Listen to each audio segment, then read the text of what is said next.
Bom, bem-vindos à reunião da Retina do dia 8 de maio de 2024.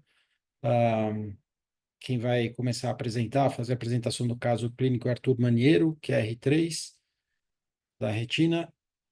Arthur, quer começar? Opa, vamos começar. Tá aparecendo aí, professor? Tá, tá O aparecendo. áudio tá bom também? Tá, o áudio tá bom também. Beleza. Então, boa noite a todos. Eu sou o Arthur Maniero, R3 aqui do serviço.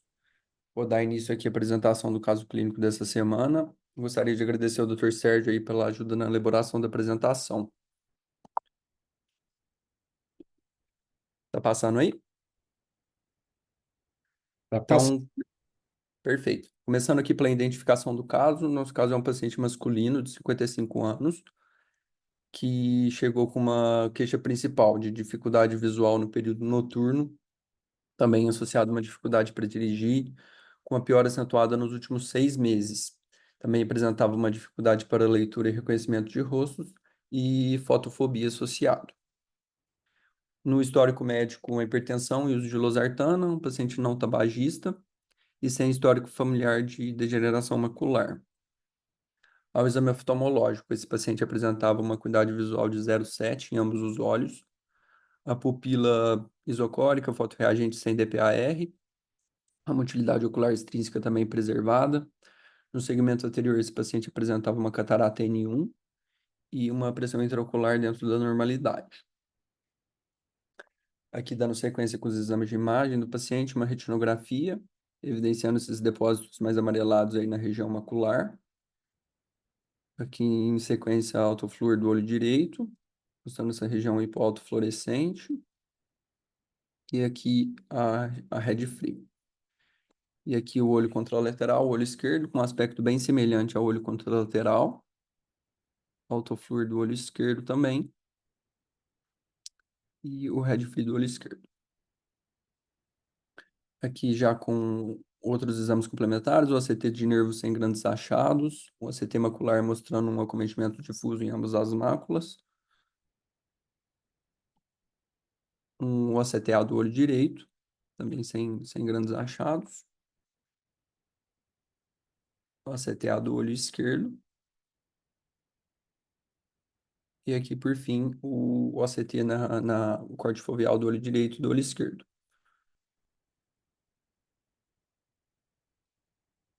Então, frente a essa história e esses exames realizados, eu gostaria de abrir aqui para a discussão do caso para possíveis hipóteses diagnósticas. Perfeito. Então, um paciente de 55 anos, 0,7 de visão, com essas alterações na autofluorescência e no OCT e na retinografia, como mostrou antes. Ah, Lívia, você quer começar a discutir? Boa noite a todos. Boa Então, noite. esse paciente apresenta alguns sinais que acabam sendo muito sugestivos do que foi recentemente descrito como EMAP, que é justamente pela presença dessa atrofia de retina externa e EPR, predominantemente vertical, paciente de 55 anos, tem depósitos drenoides associados, e também a queixa, né, que é bastante frequente nesses pacientes, essa dificuldade na visão noturna, e também a questão da dificuldade com a visão central. Então, eu ficaria com esse diagnóstico. Tá. Olivia, o que é bastante frequente nesses pacientes clinicamente? A gente pergunta e eles têm uma É que tem algum. sido vista associação frequente com o uso de penicilina benzatina para pacientes que precisaram fazer profilaxia para febre reumática. Exatamente. Então, isso no Brasil, isso tem a prevalência disso é de 90% dos casos de EMAP que a gente vê, né? O Arthur vai comentar isso depois. E, Lívia, outra característica do EMAP é evolução rápida, né? Isso, uma evolução rápida. E o que eu não sei se esse paciente apresenta também, que é um achado frequente, são muitas paving stones periféricas, né, que também que é encontrado. E aí a Ele gente tem. acaba tendo. Pode falar. Não, o que é interessante nesse caso é que realmente é uma evolução rapidamente progressiva, e a gente encontra pacientes com estágios avançados de atrofia geográfica, mas que são pacientes relativamente jovens, né? que não é o perfil do DMRI que às vezes se encontra atrofia geográfica avançada com 70, 80 anos. Aqui o paciente em torno de 55 anos já apresenta sinais avançados. Perfeito. Então, quando a gente visualizar áreas de atrofia geográfica em pacientes entre 50 e 60 anos, que tem como antecedente clínico fazer tratamento de febre reumática com benzatina na infância e adolescência, o diagnóstico de EMAP é bastante sugestivo, certo? E a evolução é muito rápida e é difícil a gente segurar a evolução nesses casos, né? A gente já não tem tratamento para atrofia geográfica adequado, vai para atrofia geográfica em DMRI, nesses casos ainda a evolução é mais rápida, certo, Lívia? Certo. Eh, Pedro Braga, algum comentário a mais? Acho que não, professor. Acho que a Lívia falou tudo. Eu também não cheguei a ver na periferia, eu peguei um pouco no meio, não vi se tinha Uhum. o paving stones também. E até perguntar, professor, nesses casos, por exemplo, se extrapolaria uma indicação, por exemplo, dos novos medicamentos, por exemplo, para os inibidores de complemento, Uhum. porque não tem, né, obviamente, estudo para isso, mas teria uma aplicação aqui, pensando nessa evolução rápida de atrofia que a Lívia comentou. Então, a gente ainda não tem resposta para isso, né? A eficácia dos medicamentos inibidores de complemento, em média, na DMRI, é redução de velocidade de crescimento em 20%, em média, vai, Uhum. Sim, sim. anual, né? Que é uma velocidade pequena, né? A gente queria que reduzisse em 80% a velocidade de crescimento, em 100%, reduz em 20% só. Mas talvez tivesse um efeito no EMAP, que talvez o EMAP tenha uma interferência eventual com autoimunidade, ou com imunidade induzida. Então, talvez um componente inflamatório envolvido. Então, talvez o inibidor de complemento Uhum. tenha uma eficácia talvez similar, talvez um pouco maior do que na atrofia geográfica. Mas a gente não tem casos, numa série grande de casos para responder. Talvez alguns pacientes que entraram em protocolos dos inibidores de complemento já tivessem EMAP, e não se sabia. Uhum. Então, é uma boa pergunta, Pedro, mas eu acho que a gente não tem uma resposta Ah, confiável sim, para é. ela, tá? Imagino que não mesmo, pensando mais assim, uma extrapolação mesmo, né? Porque Sim, tinha pensado nisso agora que a Lívia comentou que me veio na cabeça, na verdade, por isso que eu até aproveitei o momento aqui para não esquecer de perguntar. ótimo. Excelente, excelente. Uhum. Então, o Arthur vai mostrar a evolução desse paciente, vai mostrar a retinografia panorâmica e a gente vai ver que ele tem Pevistone na periferia também, tá? Que é um outro biomarcador do EMAP, tá? Então, Arthur? Então, dando sequência aqui com a evolução do caso, essa informação eu omiti lá no início, o que a Lívia desvendou muito bem, é um paciente que refere febre reumática e fez uso de penicilina benzatina dos 6 até os 25 anos de idade. Na evolução após 2 anos, esse paciente apresentou uma piora da acuidade visual em ambos os olhos e manutenção dos sintomas noturnos e fotofobia. Uma acuidade visual que era de 0,7 em ambos os olhos, atualmente está de 0,3 e 0,2, com uma evolução também da catarata do paciente, que pode ter contribuído com isso. Então, aqui, a retinografia de grande angular do olho direito, está mostrando um pouco de alteração ali na retina temporal, que pode sugerir um paving stone-like, né? E também um aumento do acometimento na região macular. E aqui a retinografia de grande angular do olho esquerdo. E aqui a autofluor comparando os 2 anos de evolução. Então dá para perceber que teve uma progressão além das arcadas vasculares e também essa orientação vertical, né, da progressão no olho direito e no olho esquerdo também. E aqui a evolução do ACT de ambos os olhos também após 2 anos. Alguém gostaria de fazer algum comentário sobre os exames? Algum comentário complementar? Lívia, Pedro? Parabenizar aí pela documentação, né? E a gente vê exatamente esse padrão de progressão, que é esse padrão mais verticalizado, como você mostrou aí muito bem na evolução de 2 anos. Certo. Houve uma piora de visão também? Talvez tenha, então, o Arthur falou que talvez tenha um componente de catarata envolvido nisso, porque parece que a fóvea, pelo menos no olho esquerdo, ela está razoavelmente preservada, né? Verdade. No direito, ele tem uma fragmentação do zona elipsoide, talvez ele tenha uma visão do direito talvez seja pior do que a do olho esquerdo, se a gente não considerar catarata, né? Mas ele não tem, então, não tem eficácia de tratamento, nem os inibidores de complemento, a gente tem resultados sobre eles, e é uma doença rapidamente progressiva. Normalmente, a gente vê uma progressão mais rápida que esse paciente teve, então tem um espectro de evolução também. Esse paciente está tendo em 2 anos, começou com 55, tem 57 agora, ele, ele teve uma evolução menos rápida do que a gente está acostumado a ver, né? Quando o EMAP se torna sintomático, ele tem uma evolução mais rápida. Então, eu vejo alguns pacientes, eu sigo alguns desses pacientes e, puxa, tem alguns pacientes que têm uma evolução que não é nada boa.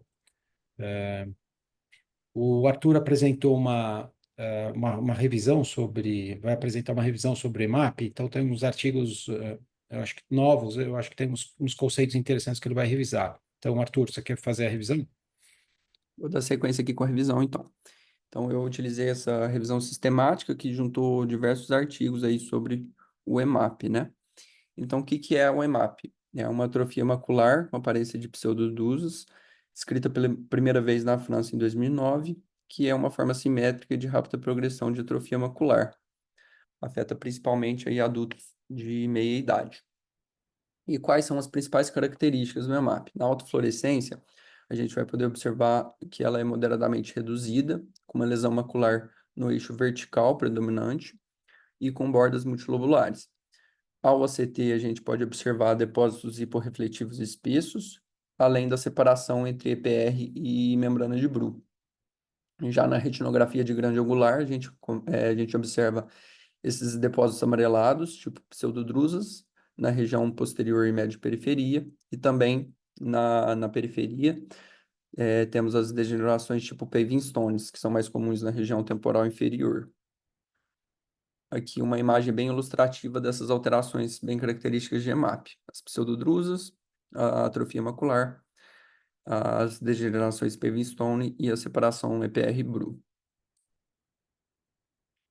Em relação à epidemiologia, como a gente já tinha citado, adultos da meia-idade, por volta dos 40 a 60 anos de idade, que encaixa com o nosso paciente, e um leve predomínio para o sexo feminino. Em relação aos fatores de risco, até o momento não há evidências definitivas sobre os fatores de risco e etiologia, mas existem diversas hipóteses que estão sendo investigadas, como o caso da febre reumática e o uso de penicilina, né? Em relação às principais manifestações, então, os principais sintomas são fotofobia, anictalopia, descromatopsia e presença de estocomas ou perda de campo visual. A redução da acuidade visual também é um pouco prevalente, mas é raramente relatada como sintoma isolado. Aqui, já partindo para a parte de classificação, elas é dividida em 3 estágios. O estágio de número 1 são depósitos tipo pseudodrusas, com pouca atrofia macular, não confluentes e geralmente com início na região parafoveal superior. No ACT, a gente observa essa separação difusa entre o epitélio pigmentado da retina e membrana de Bru, com interrupção da zona elipsoide, precedendo a atrofia. Já o estágio número 2, a gente começa a observar a progressão na vertical e além das arcadas vasculares, né? Então, uma atrofia macular com orientação vertical e estende-se em direção aos arcos vasculares, poupando a fóvea. E, por fim, o estágio 3, essa atrofia começa a atingir a fóvea, o estágio 3A, e no estágio 3B pode ocorrer a formação de fibrose subfoveal. Uma possível complicação nesses casos é a neovascularização macular. Aqui uma foto ilustrando os 3 estágios da doença. Estágio 1, estágio 2 com essa progressão vertical e o estágio 3 acometendo a região da fóvea. Aqui uma breve comparação com o DMRI, que é um possível diagnóstico diferencial, atrofia geográfica por DMRI. Normalmente a EMAP acomete pacientes de 45, 60 anos e a atrofia geográfica por DMRI pacientes mais velhos, por volta dos 80 anos. Além da sintomatologia, que é um pouco distinta, o perfil de atrofia é diferente. Como o professor mesmo citou, a atrofia na EMAP ela é de rápida evolução, e na atrofia geográfica por DMRI acaba sendo uma atrofia de evolução mais lenta, né? Aqui uma foto bem ilustrativa do artigo, um paciente com baseline de 45 anos e o acompanhamento após 14 anos de doença, mostrando o surgimento das alterações na retina periférica, o aumento da atrofia na região macular e lá embaixo a autofluorescência também demonstrando isso e até uma ruptura da membrana de Bru, evidenciada ali pelas setas. E aqui dando sequência com os critérios diagnósticos, são um total de 3 critérios, né? Então, o critério de número 1 são esses depósitos bem característicos, tipo pseudodrusas, né? A presença deles no exame de fundo de olho e imagem multimodal, bem sugestivo, e são mais abundantes e também podem ser presentes na médio-periferia. Já o critério 2, ele é dividido em 3 cenários, em que temos o estágio B1, B2 ou B3. No B1 é o estágio pré-atrófico, que é a separação entre EPR e BRU. O estágio B2, atrofias maculares atípicas, sem forma clássica de EMAP, com padrão de autofluorescência moderadamente diminuída. E por fim, o B3, que é o padrão característico da EMAP, com bordas multibulares, uma evolução na vertical e poupança temporal visível. E por fim, para excluir outras hipóteses, um teste genético negativo para outras distrofias retinianas hereditárias. Para o diagnóstico de EMAP, todos esses 3 critérios devem estar presentes em ambos os olhos. E por fim, 2 artigos aqui, inclusive um deles brasileiro, que avaliou um total de 154 olhos, e desses 154 olhos, 90,9% deles tinham um histórico de febre reumática, né?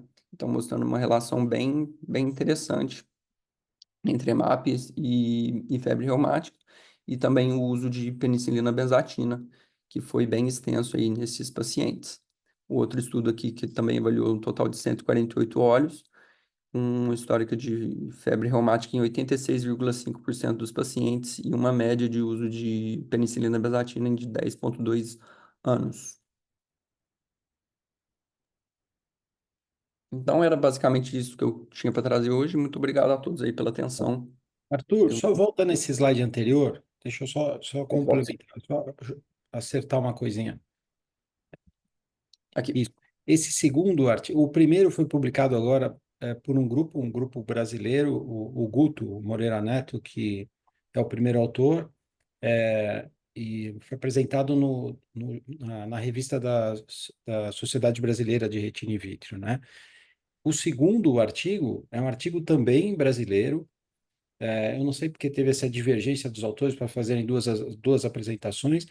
Esse segundo artigo vai ser publicado agora no Retina. Foi aceito, acabou de ser aceito anteontem no Retina.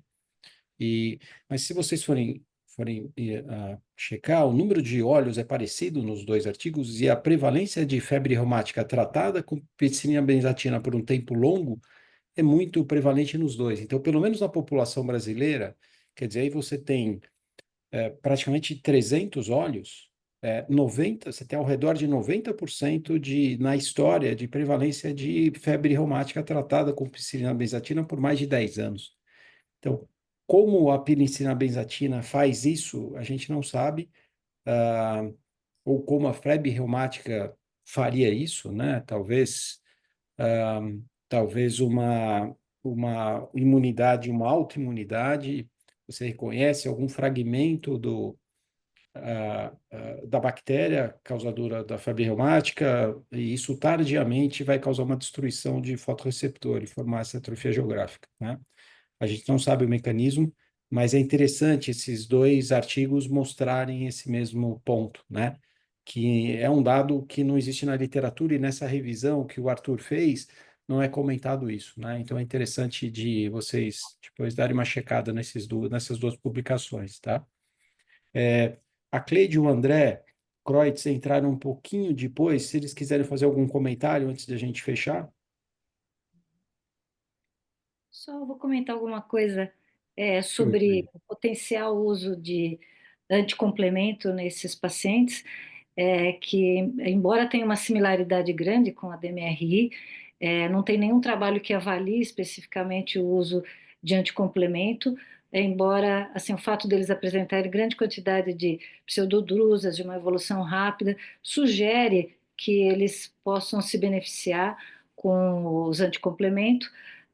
Na casuística do estudo do Pegcetacoplan, tem vários pacientes de EMAP que foram misturados com DMRI, mas acredito que não vai ser possível fazer uma análise separada, uma pós-hoc, porque o número provavelmente não vai ser suficiente para chegar a alguma conclusão, mas assim, já tem pelo menos o projeto de se pesquisar o efeito dos anticomplementos nesses pacientes, porque eles têm uma evolução rápida da atrofia geográfica.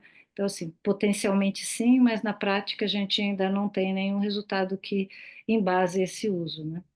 Isso. A gente tinha comentado isso, o Pedro Ah, Bagra já? fez uma Ah, pergunta desculpa. sobre isso, mas é bom que você fez um outro Aham. complemento, né? Só enfatizou isso. Perfeito. André, algum comentário sobre EMAP? Não, eu acho que chama atenção, né? Por que que alguns pacientes só que desenvolvem, né, esse quadro retiniano, né, dentro do universo dos pacientes com febre reumática e que fizeram tratamento. Talvez exista algum componente genético desconhecido. Embora esses pacientes façam um painel genético para certas mutações, eventualmente pode ter alguma predisposição genética, algum HLA associado a uma predisposição para desenvolvimento desses quadros, que é um quadro bilateral, simétrico, que de alguma forma lembra alguma distrofia, né? Certo, pode ser. Excelente, ótimo. Então é isso. É uma doença que a gente está fazendo o diagnóstico, mas eu acho que talvez todos já tenham visto algum caso de EMAP, que a gente costuma ver retina, pelo menos um. Eu sigo no consultório, pelo menos, eu acho que quase uns 10 pacientes. E é um drama, porque são pacientes jovens, têm 50 e poucos anos, estão no ápice da carreira deles e eles vão perdendo visão. É muito complicado isso, bem complicado. E com uma evolução rápida, né? E parabéns, Arthur. Ótima apresentação. Obrigado pelos comentários, da Lívia, do Pedro, da Cleide e do André. E agora a gente vai para a imagem da semana. Você conseguir descompartilhar, Arthur? Aí o Vitor Andrade, também R3 de retina, vai fazer a apresentação da imagem. Olá, boa noite. Boa noite a todos. Meu nome é Vitor, da Macina Vitor, fazer Andrade. só um comentário. Vocês pediram para ficar com o vídeo aberto. Só eu estou com o vídeo aberto aqui, hein? Ah, eu esqueci, eu abro aqui. Tá. Se você quiser, acho que fica melhor vocês abrirem. Tá. Tá sabendo. Então, pode seguir. Estão me vendo? Sim, estamos te vendo. Bom, boa noite a... Deixa eu tirar aqui. Bom, boa noite a todos. Meu nome é Vitor da Macina Andrade, eu sou residente do terceiro ano aqui do serviço. Vou apresentar a imagem dessa semana. Gostaria de agradecer ao professor Sérgio Pimentel pela ajuda na elaboração da apresentação. Bom, vamos começar com essa imagem, que trata-se de um homem de 58 anos de idade, com uma queixa de baixa acuidade visual em ambos os olhos, há cerca de 3 semanas, além de fotopsias e cefaleias. A acuidade do olho direito é 20/60 e a do olho esquerdo de 20/20. Então, não é, Vitor? A gente começa. O Vitor quer saber se vocês fazem um diagnóstico só com essa retinografia. Eu acho que vocês podem fazer o diagnóstico diferencial, mas o diagnóstico é bem difícil. Cleide, André, Pedro, Lívia, alguma ideia aqui só com essa retinografia? Olha, 3 semanas de fotopsia, cefaleia, 20/60 no olho direito, 20/20 no esquerdo. É um homem de meia idade.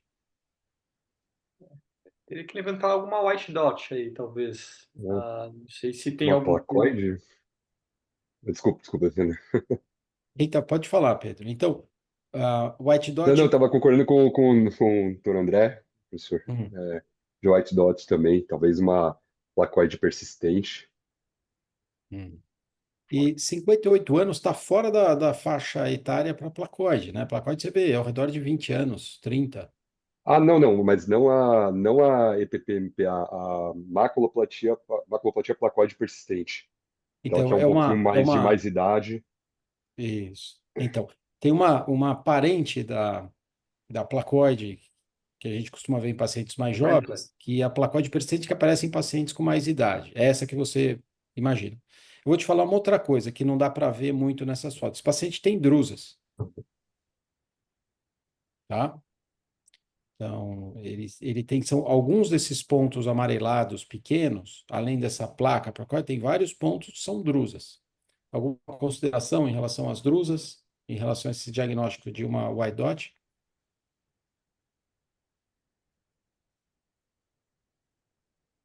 Não? O quadro, assim, essa despigmentação peripapilar no olho esquerdo e macular nos dois olhos realmente sugere uma white dot. Ele está fora da faixa, é homem, as white dots todas são, todas não, mas uma boa parte mais como mulher, sempre mais jovens. Assim, quando eu olhei a imagem, eu pensei em Azor ou Azor, mas é mulher, mais jovem, e é um quadro crônico, mas poderia ter uma agudização agora com esse quadro de cefaleia, às vezes eles têm zumbido, hipertireoidismo, uma série de enxaqueca, mas não é um quadro agudo, e nem num paciente de 58 anos. Mas eu fico também, penso nas white dots, ou então alguma doença infecciosa, até sífilis, aí poderia dar um quadro agudo, sim. Então, outro diagnóstico diferencial, então, é a placóide por sífilis, certo? Sim, sim. Né? A faixa etária bate, a Aí apresentação sim. clínica bate, certo? Agudo, sim, sim. Uma placóide por sífilis, né? Tá bom. Então, acho que mais ou menos, Vitor, tem algumas diretrizes de diagnóstico diferencial aí, né? Vamos ver a avaliação multimodal? Mostrar algumas imagens agora. Temos autofluorescência com essas lesões hiperalto, com bordas hiporalto. Posso continuar? Aqui sugere alguma coisa? Vocês tiram algum diagnóstico com esses? São pontos de hiperalto e outras faixas de hiperalto aqui, né? Acho que sífilis já fica improvável, né? Tá. Então segue, Vitor. Vamos ver. Só uma pergunta, não sei se Oi. posso. Algum histórico familiar de baixa Hum, visual? Não. História familiar, Vitor? Não. Não, tá Não, bom. não tem história familiar. Por quê, André? Não, só porque na autoflor me pareceu relativamente simétrica as lesões, né? A Uhum. localização, enfim, a distribuição. Eventualmente poderia ter algum quadro genético associado, mas não encaixaria com a baixa visual aguda, que é o que eu acho que foi a apresentação, né? Se você só Compreendo. visse sem a história, talvez pudesse pensar numa distrofia, é isso, né? É. Tá. Não, perfeito. No Doutor, exame, perdão. Vitor, ele tem algum histórico psiquiátrico? Tem alguma lesão de íris? A princípio, Hum. não. Não. Sim. A, a Lívia está pensando em lesão por laser, né, Lívia? Isso. uhum. Tá, explica um pouquinho sobre isso. É porque justamente ele tem essas lesões, né? Você vê essas lesões no molares e tem esse padrão mais vertical também, que acontece na maculopatia por laser, porque eles começam a fazer o dano por laser e aí o olho faz um véu e às vezes você tem essas lesões mais no eixo vertical. Por isso que eu perguntei. É Tem isso. algumas Então, perdidas ali nasal, a papila é, também. então, aí tem duas faixas etárias de acometimento, por isso que a Lívia perguntou. Em pacientes infância e adolescência, eles fazem brincando, mas pacientes adultos, que seria esse caso, eles fazem como uma autoagressão, autoflagelação, sei lá. Então, eles não estão brincando, eles estão causando uma lesão. E daí, nos dois tipos, né, a gente vê lesões mais verticais, mas aí as lesões são simétricas, a baixa divisão é mais aguda, não tem sintoma no outro olho, né, Livia? Mas é um diagnóstico diferencial, certo? Acho que uma lesão traumática por laser, por pointer de laser com potência, wattagem alta, né? Então segue da autofluorescência, Vitor, mostra a Ângela. Mas eu tenho uma hipo precoce e hipertardia, o que coincide aí com o diagnóstico de placoide, sendo o paciente bem mais velho. E mesmo essa distribuição, na placoide clássica, né, as manchas são bem arredondadas, medem aí 300, 500 micras cada uma, e na placoide persistente, não, elas têm esse padrão meio de tijolinhos no contorno, né, e Uhum. frequentemente evolui para a membrana vascular. Pode ser que o olho de pior visão, que acho que é esse aí, não é? pode ser que esteja desenvolvendo uma membrana vascular. Perfeito. Então, é exatamente isso. Então, a avaliação multimodal vai caracterizar o melhor diagnóstico. Então, a placóide, como a Cleide falou, na anjo é típico, hipoprecoce, hipertardia, né? Indocianina, que a gente vai mostrar em seguida, né, Vitor? A gente manteria uma hipocianescência precoce e tardia, como a gente está vendo aqui, certo? E uma observação, né? A cefaleia remete a um quadro neurológico que é relativamente frequente associado nos pacientes com placoide, né? Eles podem fazer um quadro neurológico inflamatório também que justificaria a cefaleia do paciente. Inclusive, é importante fazer uma avaliação com neuroimagem desses pacientes, eventualmente quando tem cefaleia, né? Exatamente, porque eles podem ter um quadro, é raro, mas pode ter um quadro neurológico grave, É certo? uma vasculite do sistema nervoso central, né? Exatamente, exatamente. Quadro grave. Então, pacientes com sintomas neurológicos, você tem que fazer uma avaliação de imagem ou encaminhar para o neurologista com a sugestão de fazer essa avaliação, né? Certo? Vitor, a gente tem mais exames, certo? Sim. Temos aqui o OCT dos dois olhos. Tá. O Cleide, você quer comentar o OCT? Então, a gente, olha, perdeu o zona elipsoide, tem alteração de EPR junto, tem essas linhas verticais hiperrefletivas na coroide que mostram lesão de EPR, aqui eu estou falando do olho direito em cima, né? Talvez você tenha um afilamento discreto nessa área de envolvimento na, na, na, na, na camada Auricular. nuclear externa, né? E o olho esquerdo tem menos alterações, né? Agora, Mas também chama atenção a espessura da coroide, né? Não sei se para vocês chamou, mas para mim me chamou a atenção a coroide também parece ser espessada, né? mais espessa, sim. Sim, também. Além das alterações da retina externa, certo? Sim. Uhum. Exato. Compatível com o placoide aí? Pela alteração de retina externa, sim, né? Sim. Eu esperaria uma alteração mais relevante, eu acho, para placoide, mas enfim, sim. Eu esperaria que tivesse uma membrana no olho direito, aparente, só se tiver em algum outro corte, mas não tem, aparentemente por aí não tem. Uhum. Só Só já foi aparece com alteração. desenvolvendo somatrofia, É. Normalmente que a gente vê a etiologia de uma placoide é você ter isquemia da coriocapilar. Então, a isso. coriocapilar, por alteração inflamatória, ela perfunde mal o EPR e daí você tem alterações na nutrição de fotorreceptor. Então, você perde zona elipsoide, perde zona de interdigitação e altera a estrutura do EPR. Depois você tem uma cicatriz do EPR, você tem alterações pigmentares no EPR num quadro ah, já resolvido, né? Hum. Então vamos, eu acho que a gente tem um OCTA para mostrar, né, Vitor, para ver se é isso. Temos. Temos, mas antes eu vou complementar que esse paciente ele já vinha sendo acompanhado pelo oftalmologista com diagnóstico prévio de DMR seca. Ele apresentou também um pródromo viral, um pródromo gripal, na verdade, nas últimas semanas também. E por conta do quadro da imagem multimodal, ele mereceu então, e a cefaleia, ele mereceu uma ressonância de crânio que não veio sem alterações. Então eles seguiram o que vocês orientaram, fez a avaliação, não tinha alteração, então ele não tinha uma vasculite do sistema nervoso central associada ao potencial placoide. Agora, a dúvida é a seguinte, normalmente a gente vê placoide em pacientes mais jovens, né? E placoide persistente não, mas esse paciente tem uma DMRI seca. Algum comentário sobre isso, não?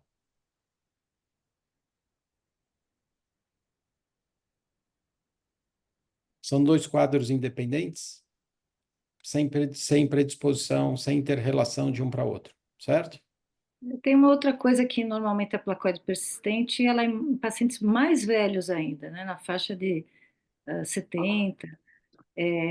Mas eu acho que não, acho que é uma placoide persistente associada, acho que é talvez aleatório, aí, não sei o que eu Agora, me lembro que tem de white dot associado a outras doenças é o Mildes, né? Mas aí em outros quadros inflamatórios ela pode aparecer com uma reação associada, mas a placoide acho que não.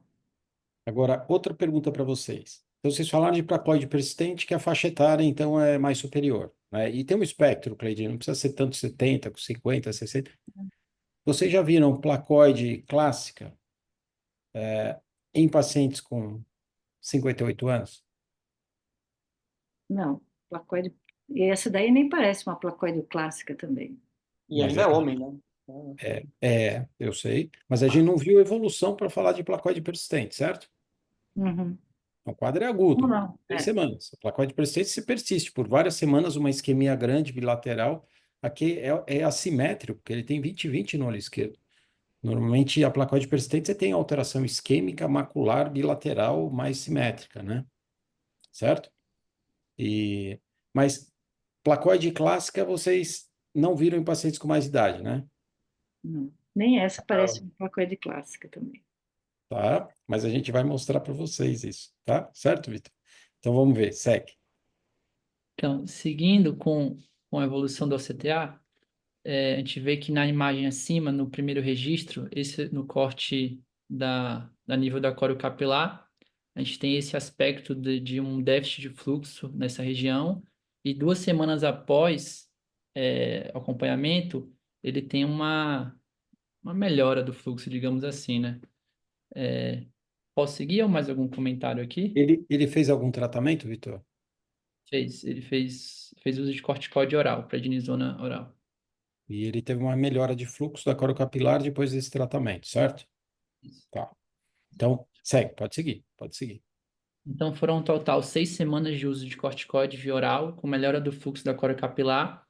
Teve uma melhora, uma melhora mais intensa, só que não foi registrada essa melhora. E acho que é importante ressaltar que a investigação infecciosa, inflamatória, sistêmica também deu negativa de forma geral, ali para tanto tuberculose, sífilis, sarcoidose e outras alterações. Posso seguir? Pode seguir.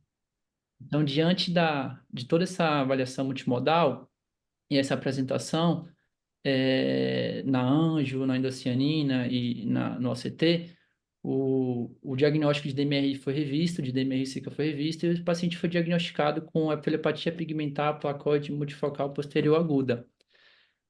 O caso foi retirado desse trabalho realizado no ano passado, em que ele demonstra, em alguma série de casos, essa alteração da placoide e suas variantes, entre elas a maculopatia placoide persistente, em pacientes com mais idade, e que essas alterações estariam mascarando não, mimetizando, digamos assim, um quadro de DMRI.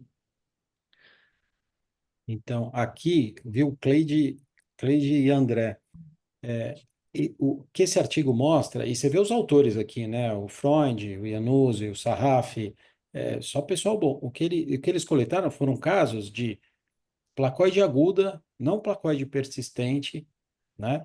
Mas placoide aguda, uma resolução espontânea em pacientes com bastante idade, sem não jovens, e pacientes que tinham um DMRI, e que passou o diagnóstico alterações pigmentares como se fosse DMRI, mas na verdade eles reviram esses casos e viram, olha, tudo aqui é placoide. Alguns desses casos, como o Vitor falou, foram de placoide persistente, mas a maior parte não, placoide aguda. Então isso muda o entendimento de dado demográfico desses pacientes. A placoide aguda pode afetar pacientes numa faixa etária posterior, só que talvez se esses pacientes tiverem DMRI, fica mais difícil, ela fica mascarada pelas alterações de DRUS, alterações pigmentares, você não consegue fazer o diagnóstico. Mas se você faz uma avaliação multimodal adequada, você vê que tem isquemia de coro capilar, você vê que a alteração é de retina externa, e você vê que alguns desses pacientes, essas alterações recrudescem, né? E eles melhoram essas alterações. Característica da placoide aguda, ao contrário da placoide persistente que vocês citaram, tá? Então, é por Esse isso que a gente paciente, ele recuperou a visão. Sim, ele teve uma melhora da visão, sim. Ele é, foi diagnosticado com a subtipo agudo. Qual Sim. foi a dosagem de corticoterapia que ele fez? Ele não cita, assim, em relação a esse paciente específico. Ele cita em outros pacientes que realizou 40 miligramas. Eu vou mostrar um exemplo do que ele realizou 40 miligramas, mas esse específico ele não cita. E a gente escolheu esse, mas é interessante, né? Porque o Vitor falou, poxa, eles trataram por 6 semanas e mostraram só o OCTA de 2 semanas. Então, talvez se eles mostrassem, se eles tivessem sim feito, retrospectivo esse trabalho. Se eles tivessem mostrado o OCTA com 6 semanas, talvez eles tivessem mostrado uma melhora da isquemia, essa isquemia inflamatória aí maior, tá? É que tem outros casos, acho que você vai mostrar outros casos, né, Vitor? Vou citar outros casos aqui, sim. Se você quiser, cita, continua, daí o André, a Cleide, se quiserem, a Lívia, o Pedro comentam no final, tá bom? Tudo bem. Bom, falar um pouquinho sobre a epitelipatia pigmentar placoide multifocal posterior aguda, como a gente chama placoide, e um pouquinho da DMRI. Então, a placoide é uma coriretinopatia inflamatória descrita inicialmente por Guez em 1968, acomete de forma mais clássica indivíduos entre a segunda e a quarta década de vida, é o que eu deixei em destaque, porque justamente é um tema importante nesse trabalho que eu vou citar. E entre suas manifestações, apresentam-se lesões placoides amareladas ou branco acinzentados ao nível do EPR no polo posterior. A DMRI a gente já conhece, a causa mais comum de cegueira em idosos no Ocidente, de etiologia degenerativa e pode apresentar condroses, alteração pigmentar, atrofia de EPR e membrana neovascular. A DMRI de curso crônico, tipicamente bilateral, com a perda de visão central e progressiva, e em sua forma oxidativa a gente trata com injeção de anti-VEGF intravítrea. A placoide, por outro lado, te apresenta uma baixa de acuidade com escotomas centrais ou paracentrais, e gostaria de destacar a presença de pródromo viral em cerca de até um terço dos casos. A bilateralidade também está presente, é de início agudo e de alto limitado, cerca de 4 a 8 semanas. A sua etiologia se dá, assim, a teoria, né, uma das teorias, no caso, é de uma hipoperfusão e isquemia do EPR e dos fotoreceptores, em que formaria essa aparência dessa placode característica. Pode se tratar com o uso de corticoide, em especial em duas ocasiões, quando há uma presença de acometimento macular ou uma associação com vasculite sistema nervoso central. Tendo em vista isso, o paciente com possível diagnóstico de placoide, ele merece uma investigação com uma ressonância de crânio, por exemplo, como foi o caso. Esse é um dos casos do trabalho. A gente tem aqui uma lesão amarelada, esbranquiçada em fundo de olho, em um senhor de 57 anos de idade. Importante destacar a idade dele. Tem 57 anos de idade, com a presença de pródromos virais e uma negatividade para investigação infecciosa sistêmica. Esse paciente também tinha um diagnóstico prévio de DMR seca, principalmente devido a esses achados no OCT, com essas drusas e atrofia da retina externa. Porém, com toda essa investigação, essa avaliação multimodal, a presença da anjo com esse padrão hipo, precoce, hipertardio, e principalmente a evidência de uma hipoperfusão coroidal no exame contrastado, o diagnóstico foi revisto para placoide, a placoide aguda no caso. Esse paciente aqui teve melhora da visão também. Por outro lado, esse é um dos outros casos, ele também tinha um diagnóstico de DMRI prévio, só que no caso DMRI exudativa no olho direito. Esse paciente com 58 anos de idade, histórico de 4 aplicações de anti-VEGF, com intervalo de 4 semanas entre as aplicações. No fundo de olho a gente consegue ver uma lesão amarelada na região macular, na anjo, a presença de uma hipo precoce com hipertardia e esse vazamento que corresponde à membrana. A endocianina, a gente consegue ver uma hipo precoce nos dois olhos, em que no momento tardio essa hipo ela permanece no olho direito, a gente não consegue observar a permanência dessa hipofluorescência no olho esquerdo.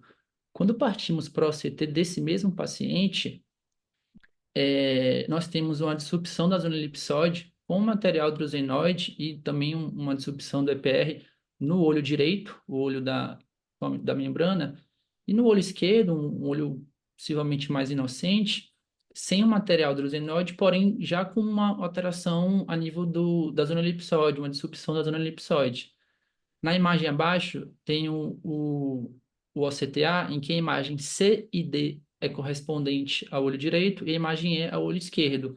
As duas demonstrando uma hipoperfusão a nível da coriocapilar, mais intensa no olho direito, menos intensa no olho esquerdo. E a imagem no meio, a D, ela mostra uma segmentação um pouco mais acima, a nível de EPR coriocapilar, a presença da membrana neovascular. Esse paciente, então, teve o diagnóstico revisto pelo tempo da doença e pelas características para maculopatia placoide persistente, em que anteriormente tinha sido diagnosticado como DMRI exudativa. Então, a placoide, na avaliação multimodal, na Anjo, ela apresenta-se com a hipofluorescência precoce e uma hipertardia irregular. Na angiografia com endocina verde, uma hipofluorescência persistente. E no OCT, o que chama a atenção é esse ASH, que é um sinal de hiperrefletividade angular da camada de fibra de Henle, a nível da plexiforme externa e nuclear externa. A disrupção da zona elipsoide e o EPR podem estar presentes, mas é uma alteração que pode ser um fator confundidor com a DMRI. Eu destaco aqui embaixo no OCT a alteração do fluxo capilar, tendo em vista a fisiopatologia, a etiologia dessa doença. Aqui para demonstrar um pouco mais sobre esse sinal angular, esse sinal hiperrefletivo angular a nível da camada de fibra de Henle, aqui em destaque na setinha laranja aqui em cima. Bom, e a média de idade nos relatos anteriores do pacote é cerca de 27 anos. E nesse trabalho, a média de idade foi de 67 anos de idade. Isso é um fator importante, tendo em vista que piores desfechos visuais com maiores taxas de membrana neovascular e atrofia geográfica são observados em pacientes com placoide. Então, a idade avançada, ela é importante que tenha essa presunção e tenha esse diagnóstico também. A disrupção do EPR e a presença de drusas, elas podem confundir com o diagnóstico de DMRI. Porém, essas drusas, diferente das drusas da DMRI de alto risco, que são grandes e moles, as observadas nos casos foram drusas pequenas e poucos numerosas. A neovascularização tardia e a presença de fibrose, elas podem estar associadas e podem confundir com anemia avançada, mas principalmente quando a suspeita diagnóstica é uma maculopatia placoide persistente, menos comum no tipo agudo. Então, para facilitar o diagnóstico de placoide, a avaliação multimodal é uma das chaves, em destaque as avaliações que permitem detectar a presença de hipoperfusão da coriocapilar, como OCT e exame contrastados. Tendo em vista que essa é uma das possíveis, né, etiologias da placode. É uma etiologia que ela não é totalmente conhecida, compreendida, essa hipoperfusão da coriocapilar, fato que ela ocorre e ela pode estar relacionada a uma resposta inflamatória subjacente. É isso, muito obrigado a todos. Excelente, Vitor, obrigado, tá?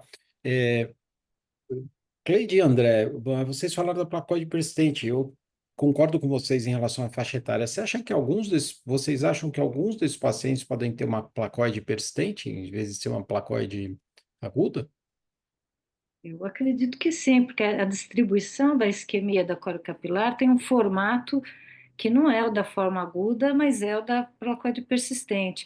Ou então, a idade é que traz uma predisposição e ele desenvolve a placoide, só que com essa distribuição que é meio geográfica, né, na área da mácula, da isquemia da corocapilar, isso pode evoluir de forma benigna ou não, mas a idade é que determina esse formato, e daí não tem nada a ver com o fato de ser agudo ou crônica ou persistente, né? Mas que isso é diferente da placoide que a gente está acostumado a ver, na distribuição da isquemia da coroa capilar é muito diferente. Porque o que a Cleide está falando é que os pacientes normalmente jovens que têm placoide, existem vários círculos pequenos, vários pontos amarelados no polo posterior, às vezes até um pouquinho fora de arcada. É. E não uma lesão central, como eles mostraram, como o Vitor mostrou nesses pacientes, que é mais característico de placoide persistente, né? São focos, né? São focos no jovem, são focos de hipoperfusão que a gente vê nitidamente tanto no CTA como na endocinina e que depois evolui muito bem. Na persistente, não, esse formato que atinge a mácula, é meio geográfico e que é crônico, né? Evolui de forma mais crônica. E nesses pacientes, embora tenha sido agudo em alguns deles, é muito parecido com o que a gente está acostumado a ver na persistente. É Então, eu não uma, sei o que é que determina isso, se é a idade ou se é uma doença com alguma característica diferente, né? é, em jovens você tem um quadro benigno, desde que não envolva a fóvea, né? E daí você tem que tratar, normalmente a gente trata com corticoide, com baixa divisão e envolvimento da fóvea, mas você tem uma evolução boa, porque você tem uma recuperação da perfusão da córrea capilar. E em alguns casos em que você tem uma isquemia maior da córrea capilar, você tem uma alteração pigmentar reacional do EPR que ficou isquêmico, né? Aqui o quadro é maior, o envolvimento isquêmico é maior e centrado na mácula, como se fosse uma placoide persistente. Mas, como a gente não tem todo o detalhamento, toda a avaliação multimodal, a gente tem vários desses exames multimodais, e eles falam que a evolução é uma evolução de recuperação visual, na maioria desses pacientes estão apresentados. Dos casos que foram apresentados, acho que um só que tinha placoide persistente. E como são autores consagrados, eu acho que eles não iam deixar isso passar batido. Então, talvez seja essa segunda hipótese que a Cleide levantou. Talvez a apresentação em pacientes com mais idade tem uma predisposição a formar uma área isquêmica um pouco maior no polo posterior. Alguns deles persistem com essa alteração, formam membranas em uma placoide, então, que a gente chama de persistente. Outros têm regressão, que a gente chama de placoide aguda, né? E em Essa todos eles o formato era esse na mácula, Vitor? Era Eles, esse no eles não vertical? apresentam, eles não apresentam todos os casos. Acho que o Vitor Ah, mostrou todos os casos que todos eles que eles são fizeram. documentados, né, Vitor? Não tinha nenhum de focos como aquele da forma aguda. Os que foram documentados são Que duas tenham sido mostrados, não. Não. são Certo. aspectos que eu mostrei aí, são os que Aham, foram documentados. certo. Então, assim, interessante. O Vitor apresentou super bem. O artigo é um artigo muito bem escrito, é muito interessante, é bacana o artigo, acho que vale a pena ler. E Para é, onde?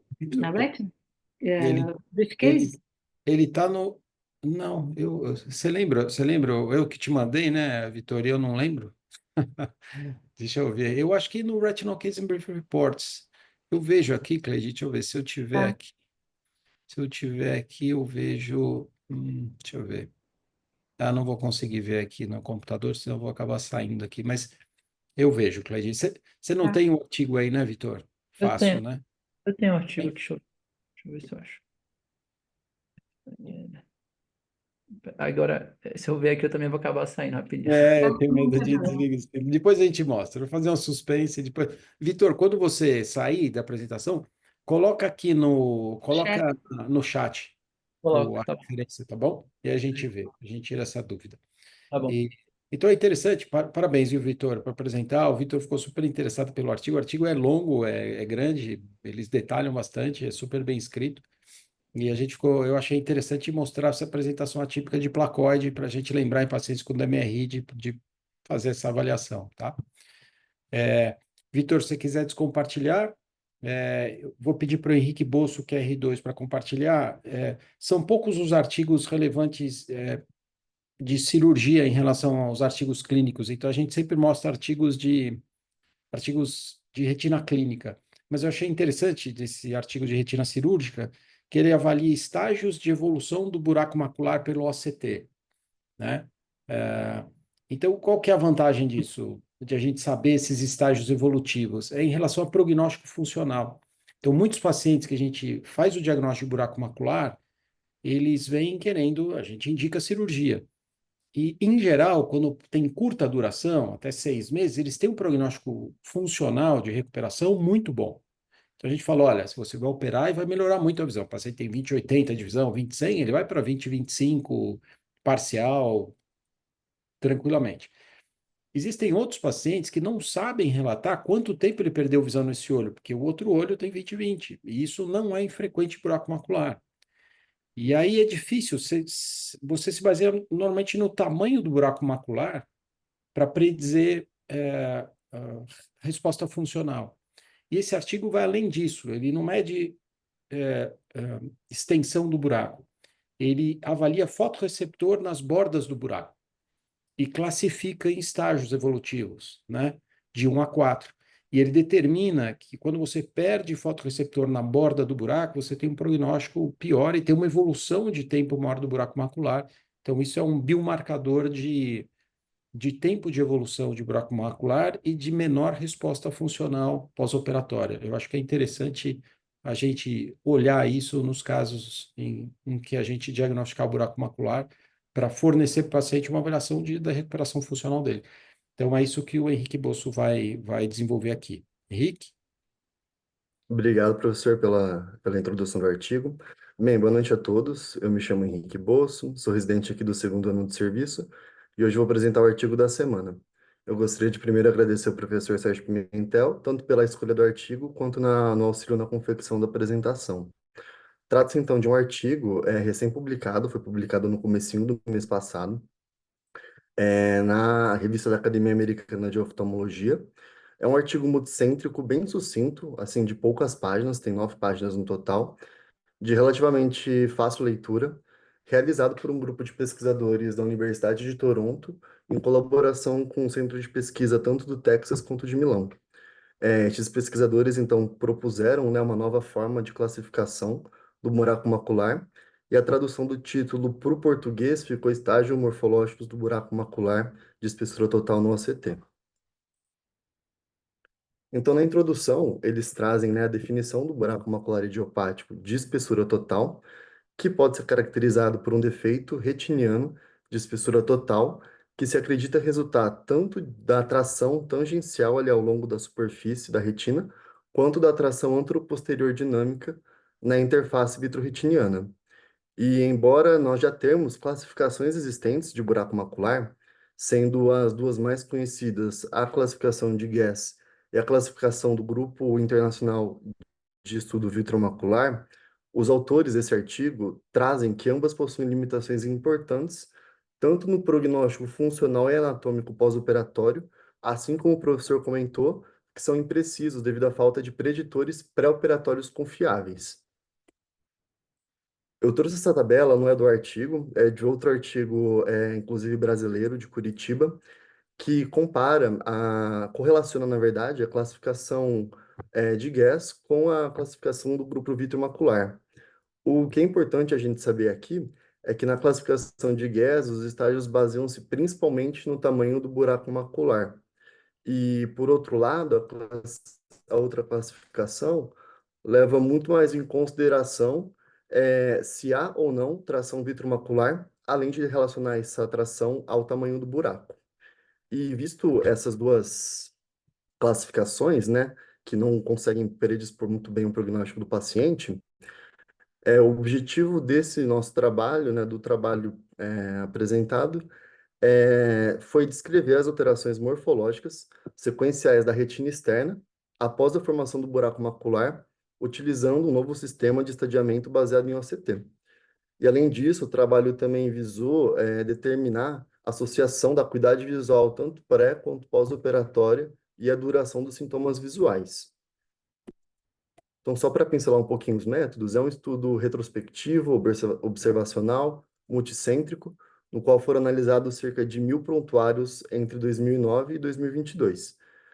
Desses 1.000 prontuários, apenas 52 olhos de 52 pacientes diferentes foram selecionados, onde o principal fator de inclusão foi a presença do buraco macular de espessura total, mas em pacientes que tinham pelo menos 2 ACTs pré-operatórios. E entrando na classificação proposta, como o professor comentou, eles podem ser classificados em 4 estágios, A, B, C e D. O estágio A, como eu mostro aqui na figura, ele é definido como uma separação da retina neurosensorial do epitélio pigmentar da retina, sem alteração aparente na camada dos fotorreceptores, que dá para visualizar aí apontando com as setas amarelas. No estágio B, a gente ainda tem essa camada dos fotorreceptores, mas ela se encontra um pouco mais espessada do que o estágio A. A gente consegue ver bem ali onde está as estrelinhas da setinha amarela. Aqui já no estágio C a coisa começa a mudar. Nós temos uma perda irregular dos fotorreceptores, observada com uma aparência que, numa tradução para o português, ficou como comida por traças, na retina externa, né? Que posteriormente esse estágio C vai progredindo para lacunas cada vez mais profundas, correspondendo aí provavelmente ao estágio final da degeneração da retina externa. E por último, o último estágio é o estágio D, onde já não é mais possível delimitar a camada de fotorreceptores, onde a membrana limitante externa está praticamente completamente exposta. E outra coisa interessante desse artigo é que ele buscou mostrar o tempo médio entre um estágio e outro, onde o aparecimento do estágio B foi de apenas 21 dias após o início do estágio A, o aparecimento do estágio C foi de 100, a média, óbvio, né, foi de 188 dias após o início do estágio B, e o começo do estágio D se iniciou, em média, 286 dias após o início do estágio C. O desvio padrão foi enorme dessas amostras, até porque trata-se de um estudo com poucos olhos, só 52, mas foram esses os números que eles chegaram. Mas o que é importante a gente salientar aqui, na verdade, é que quanto maior o estágio, né, quanto maior a gravidade do buraco macular, mais tempo ele se mantém naquele estágio. Eu acho que isso é o principal desses números. E como resultado adicional, algo que é, já é popularmente sabido, que pacientes que foram operados no estágio B e C, em estágios um pouco mais iniciais, obtiveram uma qualidade visual melhor 3 meses após a cirurgia do que quando comparado com aqueles operados no estágio D. Como limitação do estudo, ele mesmo descreve a possibilidade de viés de seleção, visto a sua natureza retrospectiva, a inclusão restrita de pacientes com 2 ou mais exames de OCT pré-operatório também foi uma limitação do estudo, e o atraso variável até a cirurgia, incluindo diversos motivos, que ele cita como viagens, segundas opiniões, condições clínicas, até mesmo pandemia, porque foi de 2009 até 2022, então pegou o período da pandemia, e até mesmo acesso ao centro cirúrgico. Então, como conclusão, o artigo propõe a avaliação das alterações morfológicas, fornecendo como um novo biomarcador de imagem. E até o momento não há um consenso sobre o momento ideal para a correção cirúrgica do buraco macular de espessura total, porém intervenções cirúrgicas precoces parecem estar relacionadas a melhor prognóstico, né, melhor desfecho.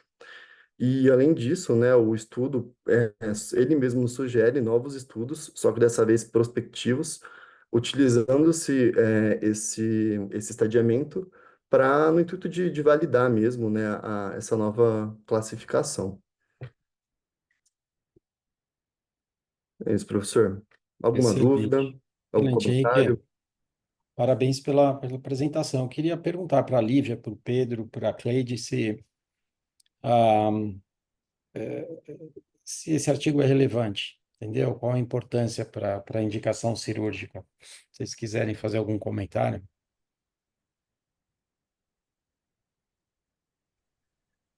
Eu acho Consegue? que... Professor, É. desculpa. Fala, Lívia. Fala, Lívia. Pode falar, doutora Cleide. Não, eu ia falar que sim, porque todo trabalho que traz alguma informação prognóstica é relevante para a cirurgia, para qualquer tipo de tratamento, mas mais ainda para a cirurgia, porque é intervencionista. Aliás, esse grupo, né, do Munir, lá de Toronto, ele já tem, não é o primeiro, ele mesmo cita, eu acho que na introdução, que ele já fez o trabalho classificando a evolução do descolamento da retina, a gente até discutiu esse trabalho aqui. Isso. Então, é um grupo extremamente relevante para estabelecer prognóstico das doenças cirúrgicas, né? Perfeito, perfeito, Cleide. A gente mostrou esse artigo sobre descolamento de retina aqui ano passado. Eu ia falar desse daí, professor, também. Esse artigo desse grupo é interessante porque eles usam, eu acho que quando ele fala do descolamento, ele fala dos estágios do descolamento, pelo edema da retina externa, o pregamento, e ele chega no estágio que eles usam, inclusive, o mesmo termo que o Bosso colocou agora, né, do comido por traças, num estágio mais avançado, indicando um prognóstico pior. Então, faz sentido, né? Até se correlaciona, porque ele está considerando a parte da retina elevada, e isso implicaria num prognóstico pior. Então, é interessante ver as semelhanças das alterações que, de fato, estão associadas aí à separação, né, da retina neurosensorial do EPR, a evolução e como isso implica em prognóstico. E é isso que eu acho que a doutora Cleide falou mesmo, né? Tudo isso pode ser levado em consideração para, enfim, avaliação do prognóstico, né? Já que o paciente muitas vezes, como já tinha sido citado no começo, muitas vezes não tem noção de quando que começaram os sintomas, até pela qualidade visual do outro olho, né, da visão binocular. Perfeito, Pedro. Lívia? E outra coisa também é a classificação que ele propôs, ela ficou muito didática e as imagens são muito ilustrativas. Então, os biomarcadores a gente consegue identificar facilmente no nosso dia a dia e a gente já Hum, consegue levar o aprendizado desse artigo para a nossa prática. Então, muito relevante e bastante interessante, né?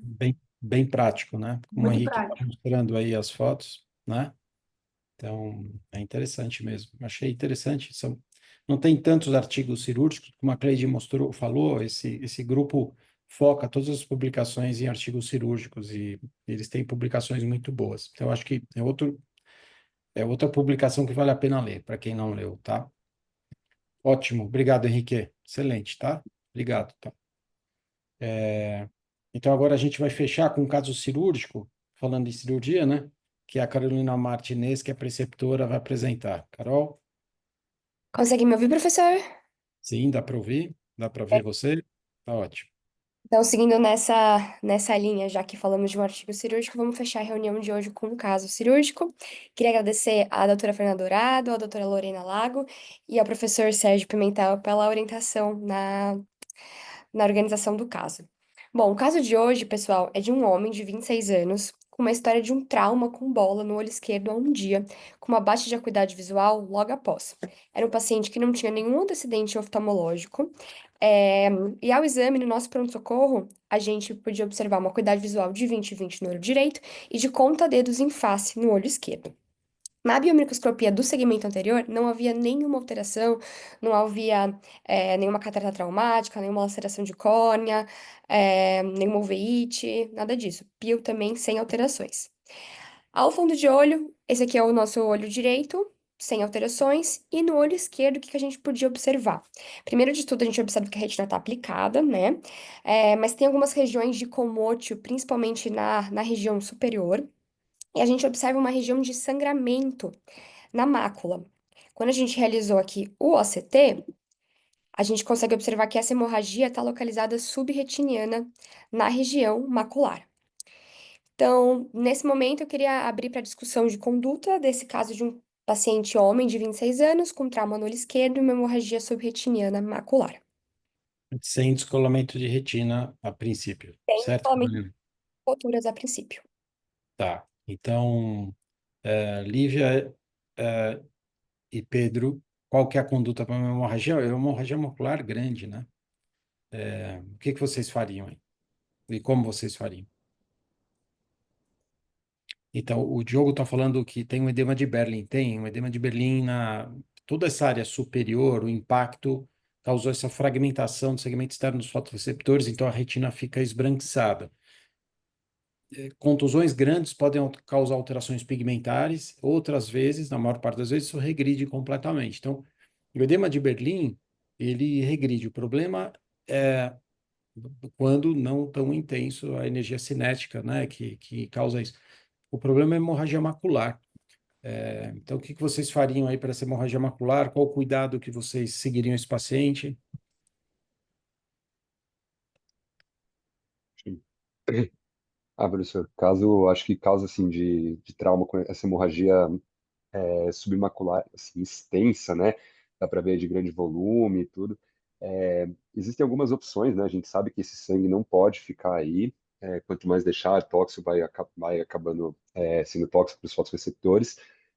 Um paciente talvez mais idoso, com um dia de história, acho que daria para considerar talvez só uma pneumática para tentar mobilizar o sangue.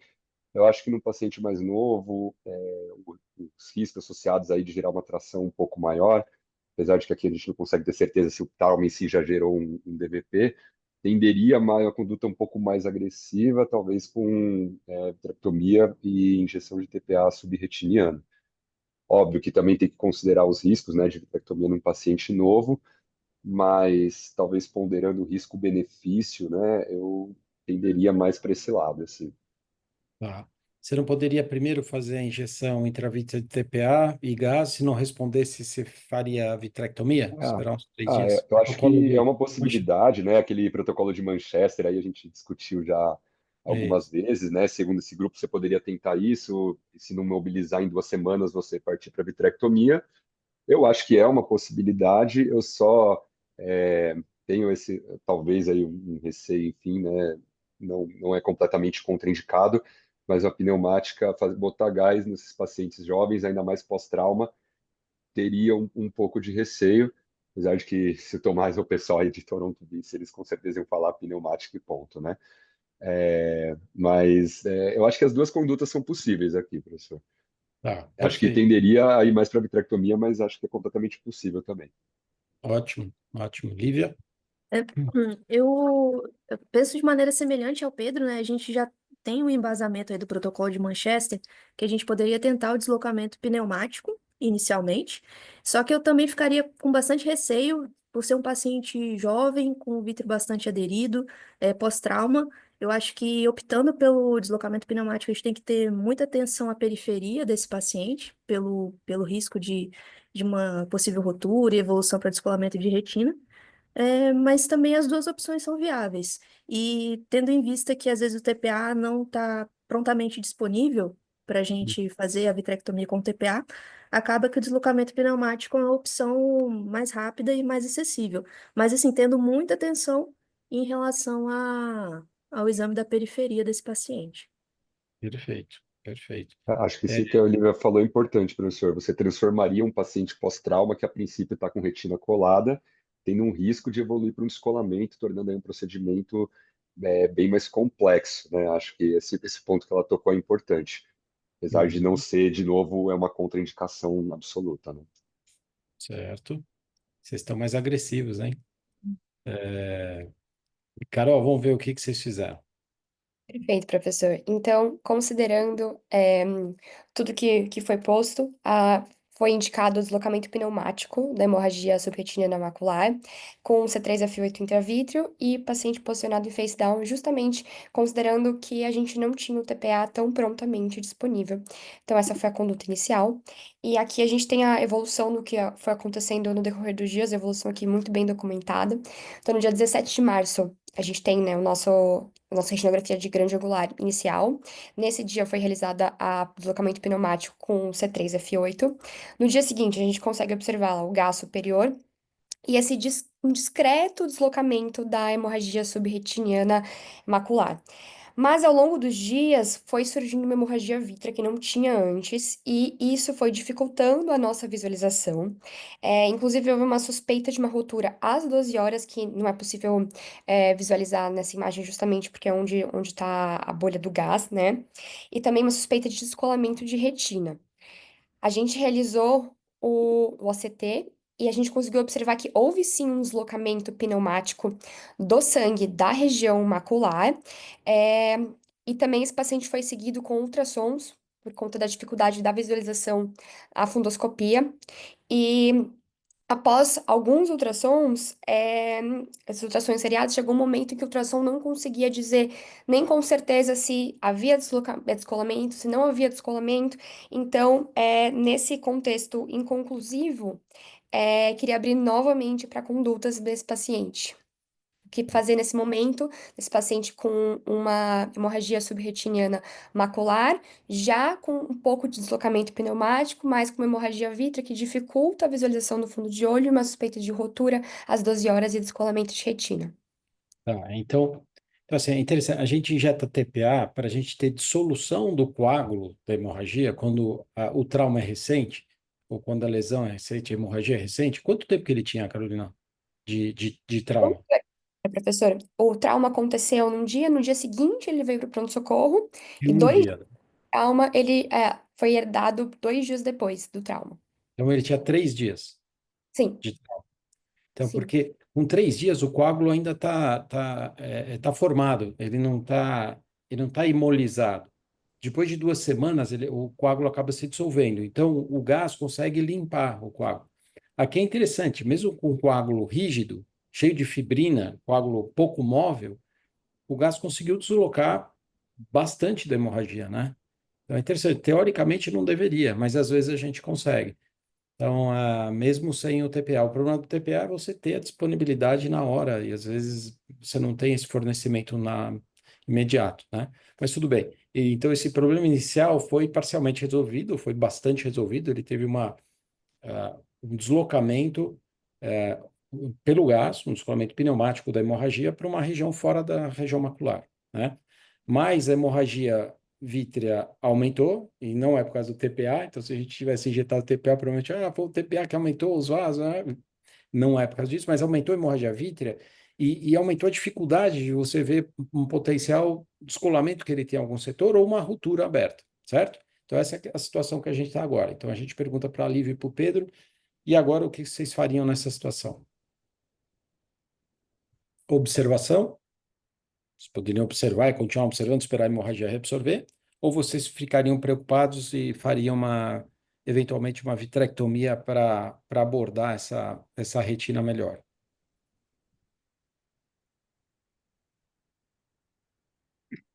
Difícil, hein, professor? Deixa eu ver, tem ultrassom de novo ali, né, Carol? Que a Em ultrassom qual? estava inconclusiva, era isso? Volta o Isso, ultrassom à imagem, Carolina. vou voltar. Hum, opa.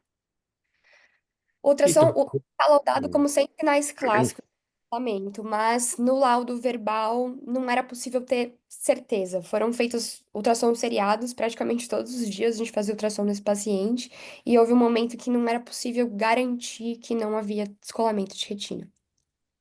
Que é e difícil, né, professor? Às Pedro, vezes fica essas membranas pelo ultrassom, fica com impregnação, né, da hialoide, que acaba confundindo um pouco ali na hora, né? Tem uma certa mobilidade, quando ela impregna fica um pouco mais espessa, hiperecogênica, e aí acho que pode deixar dúvida mesmo. Mas depois de tudo, né, esse sangue da onde teria vindo, né? Capaz de pelo menos uma rotura, né? A ver aí, mesmo que não tenha descolamento. Ele ficou sendo seguido por muito tempo, foi isso, Carol, não é? Você falou que ficou seguindo Foi do dia com 17 ao dia... ultrassom? foi do dia 17 ao dia 24. Então foi feito um ultrassom no dia 18, um ultrassom no dia 20 e um ultrassom no dia 24 de março. Carolina, só volta nesse Não. ultrassom só para a gente mostrar o que eu imagino que seja aqui. Olha, para Uhum. mim, não tem descolamento de retina, só essa imagem Uhum. aqui à direita, que parece superior eventualmente, mas eu acho que em algumas áreas a aloide está parcialmente separada e impregnada. Por isso que ela Sim, compõe um descolamento de retina. Mas para mim, essa retina está aplicada, né? Se você me mostrar só essa foto aqui à direita, essa é poderia só ser esse axial aí que engana, né? poderia suspeitar de um descolamento superior aí, né? Agora, o Uhum. problema é que, tudo bem, aparentemente não tem descolamento, mas tem uma hemorragia vítrea densa, e eu não sei se tem ruptura Uhum. periférica que eu tenho que proteger, não consigo Exato. proteger com laser, então eu não acho uma Prudente, conduta né? errada entrar e fazer a vitrectomia para fazer a limpeza da hemorragia e tratar, eventualmente, uma ruptura que esse Uhum. paciente tenha. Porque nessa semana que ele foi observado, a hemorragia piorou em vez de melhorar. Ele É. não tinha essa hemorragia na E entrada, né? E não foi feito TPA, né? Assim, nada que Não, justificasse. Então, pensando hemorragia. que essa hemorragia muito provavelmente veio aí de uma ruptura, faria sentido, né? Conseguiu o deslocamento, tirou o sangue da mácula e aí depois evoluiu com o descolamento desse sucesso, né? É, Acho que às vezes acho que assim na prática, na vida real aqui, acho que tenderia a operar esse paciente sim, professor. sim. Então, aí você poderia observar, mas talvez para resolver isso de uma vez, limpar tudo, ver se tiver Uhum, ruptura, você já trata. Se tiver algum descolamento de retina que não fosse muito evidente pelo ultrassom, a gente se enganasse, você já trataria, né? Então, uhum. eu acho que talvez eu também tivesse inclinado a fazer a cirurgia, Carolina. Perfeito, professor. Posso dar seguimento, então? Pode. Foi optado, então, pela realização de uma vitrectomia com faixa com a linsectomia. Apesar de não haver uma catarata, consideramos que, por conta da hemorragia vítrea, poderia haver uma impregnação de sangue na cápsula posterior, e por isso foi indicada também a lancectomia. Então, vamos lá para a melhor parte da reunião, para a parte do vídeo cirúrgico. A gente começou a cirurgia passando a faixa de silicone, né? Então, fizemos a apexia dos músculos retos, passamos a faixa e suturamos os quatro quadrantes com um fio inabsorvível. A seguir, a gente posicionou as esclerotomias e fizemos a focoemulsificação com o implante da lente intraocular sem intercorrências. fizemos uma sutura na incisão principal com nylon 10 zeros, e, enfim, partimos para nossa vitrectomia. Na vitrectomia, a primeira coisa que chamou atenção foi a grande quantidade de sangue que a gente tinha dentro do olho. Tinha uma hemorragia vítrea realmente bem densa. Então, a gente começou com o core vítreo, retirando esse vítreo misturado com sangue.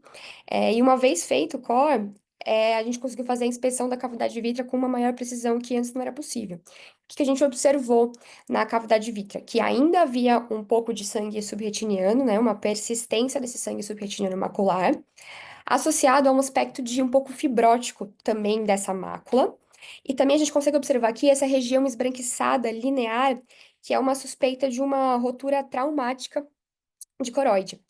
E, além disso, a despeito da nossa suspeita, não havia nenhuma rotura, nem as 12 horas, que era a nossa região de maior suspeita, nem em nenhum outro lugar, e a retina estava aplicada 360 graus.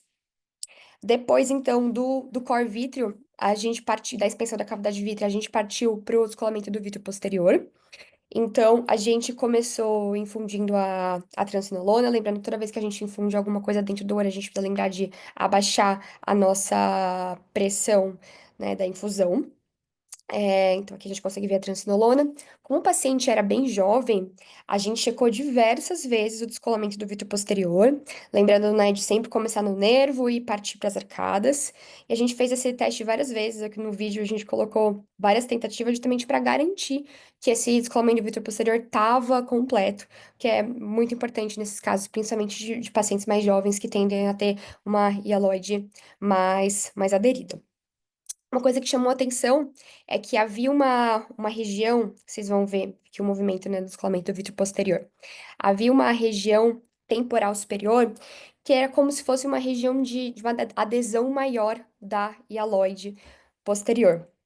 Nessa região a gente ficou bastante tempo manipulando, então a gente primeiro tentou manipular com o vitreófago, essa região aí temporal superior. Primeiro a gente tentou manipular com o vitreófago para ver se a gente conseguia descolar essa região de adesão do vítreo posterior. Depois, como a gente não conseguiu manipular muito bem com o vitreófago, a gente partiu para a manipulação com a pinça e, enfim, acabamos optando por não manipular mais essa região por conta do risco de fazer uma ruptura iatrogênica. A gente optou só por cercar essa região com laser. A seguir aqui, a gente estava prosseguindo para o shaving da base vítrea, sob dentação. E uma coisa que vocês podem observar, aqui a gente está fazendo o laser ao redor dessa região de maior adesão da hialoide posterior, temporal superior. Uma coisa que vocês podem observar é que tem uma certa opacidade de meios no vídeo, provavelmente por conta dessa impregnação de sangue na cápsula posterior. A gente poderia ter realizado a capsulotomia posterior, mas como a visualização estava satisfatória, a gente optou por não fazer a capsulotomia, mas não estaria errado se a gente tivesse feito. E aqui esse laser que a gente fez para cercar bem essa região que foi um pouco mais delicada na cirurgia, a gente cercou 360 graus a essa região de adesão do vítreo. Depois a gente posicionou melhor a faixa para ficar bem certinha e a gente fez a troca fluido-ar. Depois da troca fluido-ar, a gente fez a infusão de gás C3F8 a 14% e orientamos o paciente a ficar em face down, porque ainda tinha um pouco de sangue subretiniano macular para ver se a gente conseguia deslocar o que tinha restado de sangue nessa região. Aqui nós temos a avaliação pós-operatória do paciente. Então, no 30 pós-operatório, o paciente estava com uma acuidade visual de conta-dedos a 1 metro. E a gente consegue observar que a gente tem uma boa indentação, né, da faixa, que não houve em nenhum momento nenhuma rotura, nenhum descolamento de retina, mas a região macular claramente sofreu bastante com todo esse processo pelo qual ela passou. E a gente consegue ver, inclusive, no ACT pós-operatório, que apesar de não haver mais sangue, há uma certa atrofia macular, uma região de fibrose, provavelmente secundária a esse sangue subretiniano macular, que acabou sendo tóxico para a retina. Foi isso, a cirurgia transcorreu bem, mas infelizmente o resultado pós-operatório, né, no quesito de acuidade visual, não foi tão bom quanto a gente gostaria. Excelente, Carol. Deixa eu perguntar umas coisas para o Pedro comentar. Pedro, Dois pontos. Primeiro, faixa, nesse caso, eu acho que o paciente com trauma, e você está suspeitando de ruptura, e a ruptura não necessariamente seria uma ruptura superior, poderia ser inferior, Uhum. eu acho que é razoável você colocar uma faixa. Eu queria que você comentasse nisso. Não, O segunda acho com coisa, certeza, professor. é, Desculpa. a segunda coisa é a lensectomia. Eu não sei se eu faria a lensectomia. Eu entendo o que a Uhum. Carol falou, quer dizer, você pode ter impregnação do sangue na cápsula posterior, mas com pouco tempo de trauma, talvez você não costuma ver tanto, talvez com uma quantidade grande de sangue, mas não nesse paciente, talvez não fizesse a fasectomia, mas a facé facilita a tua abordagem da periferia também, né? Então, queria que você comentasse, então, sobre a faixa, você é a favor, né? E sobre a faco. Então, professor, eu acho que assim, caso de, que nem o senhor falou, né? Trauma e paciente jovem, que você optou por fazer vitrectomia, né? Aqui não estamos falando de um perfurante, um corpo estranho, mas assim, um trauma contuso aí grave. A gente sabe que o descolamento do vítreo posterior, você progredir esse descolamento até a base já é muito difícil. Então, você ter o auxílio da faixa para, no mínimo, reduzir essa tração de um possível vítreo remanescente e, inclusive, auxiliar em rotura inferior que você eventualmente possa achar, eu acho que só tem a ganhar aqui. Então, acho que faixa com certeza. A lensectomia, a gente discutiu bastante, depois que eu me lembrei desse caso aqui, a Fernanda até comentou também, a gente discutiu bastante essa questão, e foi o próprio Dr. Leandro também que comentou com a gente, que ele já tinha passado alguns apertos nesse tipo de situação, de impregnação do sangue na cápsula posterior, e que sugeriu que, né, que ele que orientou também, inclusive, dessa parte, falou que achou que era uma boa, que ia ajudar bastante. E acho que considerando ainda mais, independentemente da hemorragia, de novo, pela questão do trauma, a gente ter um acesso, vamos dizer assim, de modo geral, né, qualquer paciente cirurgia em paciente pós-trauma, você ter o acesso mais facilitado ao olho como um todo, eu acho válido.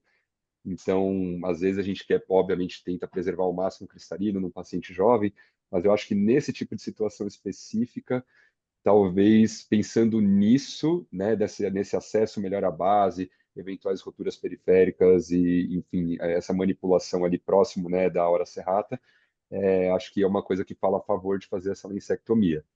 Mas acho que resumindo assim, faixa, acho que indiscutível.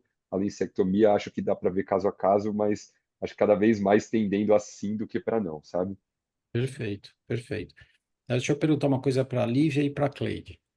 Eu acho que a perda visual nesse paciente não foi predominantemente pela hemorragia subretiniana. Você conseguiu limpar isso, Carol, em 3 dias, mas foi por uma ruptura de coroide grande que ele tinha associada ao trauma. E isso que fez o sangramento, isso que fez ele ter o sangramento subretiniano. Foi a ruptura de coroide que fez isso.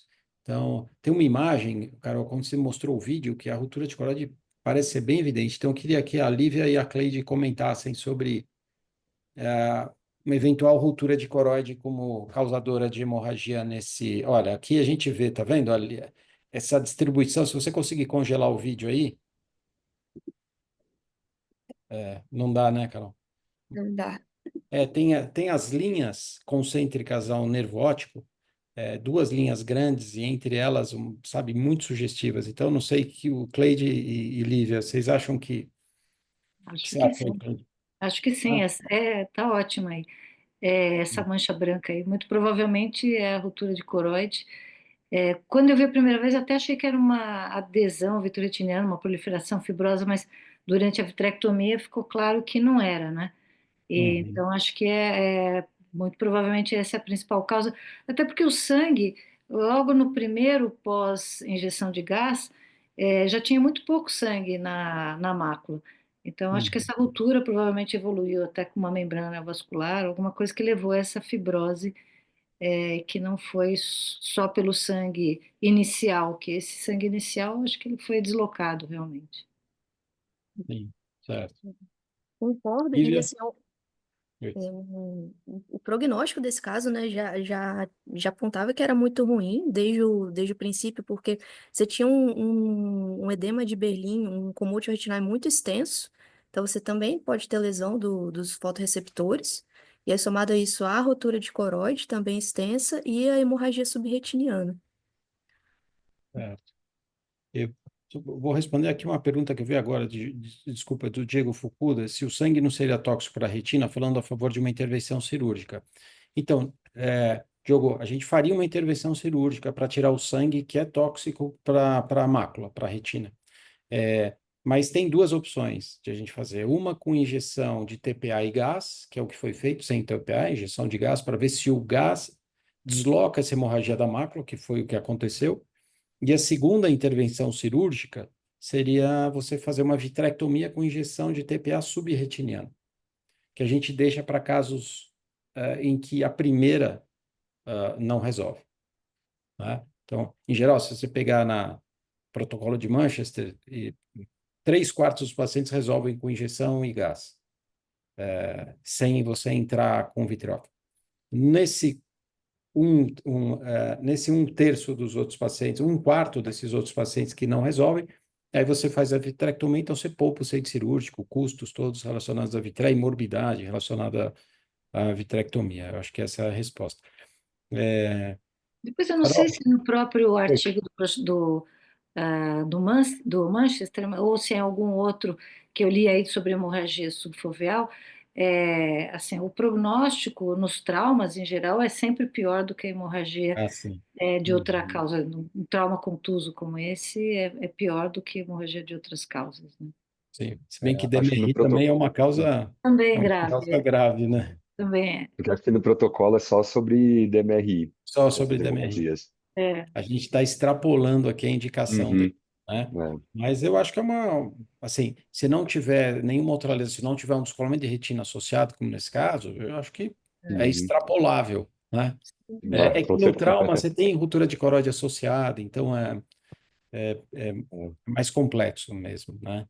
Trauma é sempre mais Porque difícil. pacientes pós-trauma com hemorragia sem descolamento, né? É um caso muito específico também. Fazer um Concordo. protocolo disso. Concordo.